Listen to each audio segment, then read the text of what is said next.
What is up, YouTube? I'm back at it again, and today we're going to talk about the Adidas Pure Boost 2017 limited edition gray shoes. So what makes these shoes so limited and special? Well, the biggest standout for the shoe is the fact that it has the all gray sprayed colored boost. This is one of the very few models that they have that. I don't think Adidas has made gray boost before. They've tried, all black, they've tried red and other colors, but I'm pretty sure when they released the silver pack with this model and a couple of other more, it was the first time where they tried a silver boost. I think it looks pretty clean actually. Let me know what you guys think. I definitely prefer it over the white. I don't know if you guys can see it on cam. It definitely helps make the shoe pop out a little more. To be honest, the reason that I got these shoes in the first place was because I wanted to try the new Pure Boost so bad, and they didn't have the all black colorway with the burgundy heel counters anymore, and I didn't want to get the ones that are primarily like light and white. And then I saw these bad boys and I figured these would be a nice compromise, so that's why I got these. To start things off, let's jump into the aesthetics. Like I said before, I do like the silver boost a lot, way more than I expected to actually. The thing that I like most about the shoe is actually the silver boost, as I mentioned earlier.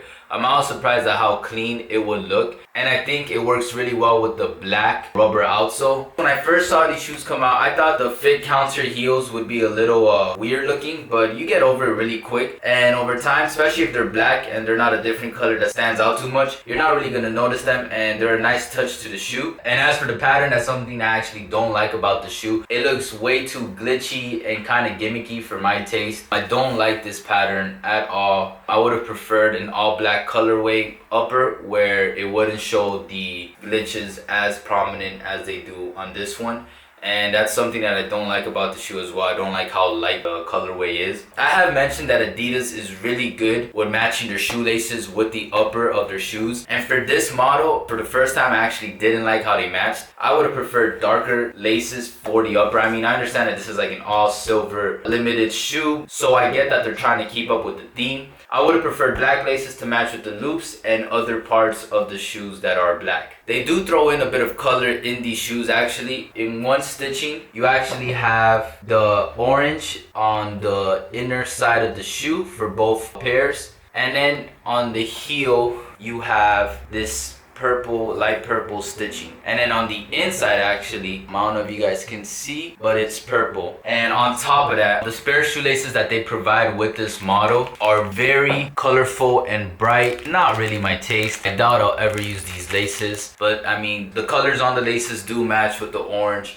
and purple that are very minimal on the shoe. So if you want to throw in a bit of more color onto the silver, you throw in these laces and you're good to go. Branding wise, Adidas stuck with the minimalism, but a little less than usual. Like they exposed the branding a little more than usual, and this time you have the 3 stripes right smack in the middle of the shoe on the outer part, so everybody can see that they're definitely an Adidas model. They even added it on the rubber outsole, because even though it may look like the Ultra Boost Continental rubber outsole, it's not. You also get some branding on the tongue, but the way that I tied the shoes, you can't really see it. I mean, it's right up there, but when I have my shoes tied, you don't see anything at all. But besides that, you don't have an Adidas branding anywhere else, and I really like that. That's it for branding. Great job on Adidas for that. Like I mentioned before, I really like that they stick with minimal branding on most of the shoes. I think it helps the shoes look cleaner, and I think it helps the shoes be more crossover with any type of different outfits when they don't have a brand or a logo just pop out on the product. Adidas also has an extra shoelace loop that I actually used. It's actually away from the rest of where the loopholes are provided. I actually liked it a lot because when you use it, it actually helps with the support a lot. And this is not really a big deal for most people because this is like a burrito style shoe. They actually have the upper knit overlapping each other. I'm not the biggest fan of it, but it doesn't bother me in any way. So it's just very clean and flat up until here, and that's where the orange stitching is provided, and it meets right in the middle. And I think that's what helps make it that burrito style fit that everybody's talked about with these shoes. So let's jump into the materials. Of course, you got your standard Pure Boost on these shoes. If you don't know, Pure Boost is one of the more comfortable boosts available. Not as comfortable as Ultra Boost, but besides Ultra Boost, I would say it's arguably the second best. If you check my Pure Boost ZG Prime, which doesn't even have that much boost, it was still pretty comfortable in my opinion. I liked it more more than any other shoe. I feel like there's a whole debate now on like what Boost is more comfortable. To be honest, it doesn't really matter. I don't think you should be comparing all the Boost models to each other. I think it's better if you compare any Boost model to any other shoe available on the market, whatever brand it is and whatever shoe you wear, because that's when you can really compare the comfortability on a universal scale. You get me? Not just with other Adidas Boost models. But anyways, you also have this knit upper, and it's made for an adaptive fit and a quote-unquote premium natural feel. And the all-over graphic is inspired by the Adidas ARAMIS testing, Aramis testing. Maybe Google that if you want to know more. One thing I do want to say about the upper is that although it's not prime knit, it's still pretty comfortable. It is breathable. It's not like the most breathable material I've ever tried on a shoe, but it does its job. I would highly recommend to wear these with like wool socks. I'd say that's when it's most comfortable. I do like the feel of the material. I would say it feels pretty rugged. It'll last for a while. The quality does feel good. You can just tell that this is not going to be as flimsy as some of the prime knit and other more vulnerable materials Adidas has tried before on their upper. It doesn't stretch like crazy, but I prefer that. Sometimes when it's too flexible, it feels too fragile. Like one problem that I had with one of the prime knit uppers that I had on the model was that if I would take it hiking or out in like natural terrain, things would pick through the knitting. Sometimes it would pull off some stitching. With this, I feel like you're not really gonna get that. It seems pretty well put together. And then you also got the unique tongue construction they provided here. That's a double folded material that everybody refers to as the burrito tongue. And you got the progressive lacing for an easy instep and low pressure on the foot, as Adidas likes to describe. Besides that, you have a molded heel counter to provide a more natural fit and allows more optimal movement for the Achilles. That's why the heel counter is just these two spots over here, and it's not all over the heel counter. They say that because they placed them on two important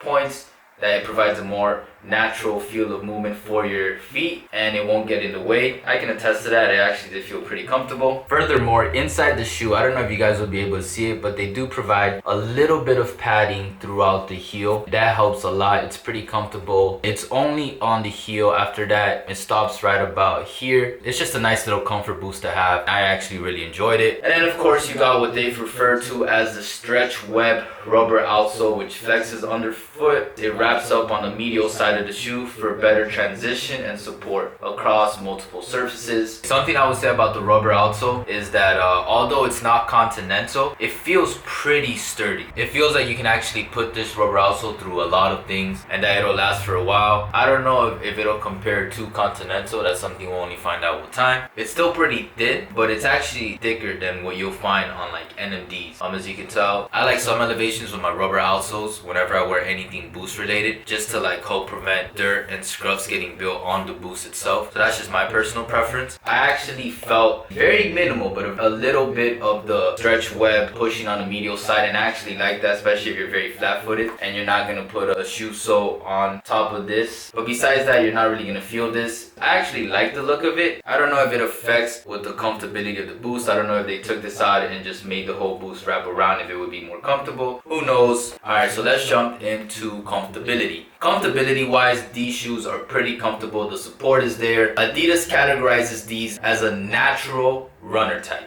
Not exactly sure what they mean by that. I'm assuming that it's not supposed to be for like amazing 5K marathons and hardcore sports. But if you're just out there, if you're just running around the lake, if you're just running around the block, these shoes I'm sure will do more than enough of the job. They're comfortable, they get the job done, and you can't really go wrong with Pure Boost 2017 right now. They're a good shoe. They're a good runner shoe. If you're just trying to run around, lose some calories, lose some fat, these shoes got you, and you're not gonna have a problem with them at all. Sizing wise, I would say this shoe does fit true to size. I got mine true to size. You can go a half size down if you like because they are pretty wide. I would say you don't need to. So yeah, that's my review on the Adidas Pure Boost 2017 limited edition solid gray shoe. Out of a 5, I'd give it a 3.5. Not many complaints, so if you're looking to get a Pure Boost 2017 this year, I'd recommend it. It's not for everybody. If you're picky about your shoes, especially if you like Adidas a lot and you're picky about what models to get or how you want your Boost models to feel. But besides that, good shoe, can't go wrong. Adidas is still killing it. I wouldn't say I'm the biggest fan of this shoe. I actually prefer the ZG Prime over this. I mean, we'll see what Adidas does with the the Pure Boost line after this one. I'm very excited. Personally, the Pure Boost might be my favorite. I mean, maybe besides the Ultra Boost. I like the fact that they're low tops. I like the overall design to them. I like that they have a lot of boost to provide that comfortability. If you have any questions or opinions on the shoe, leave a comment down below. Follow me on social media. Tweet me. Get at me. Any shoe questions you got, I got you. Thanks for watching. If you like this video, give it a thumbs up. All the support goes a long way. I really appreciate it. Until next time, take care. Feel rough, let it on me something. I won't beat it up to something. You're diving at the rubber something. You need to give it up to someone. You need to give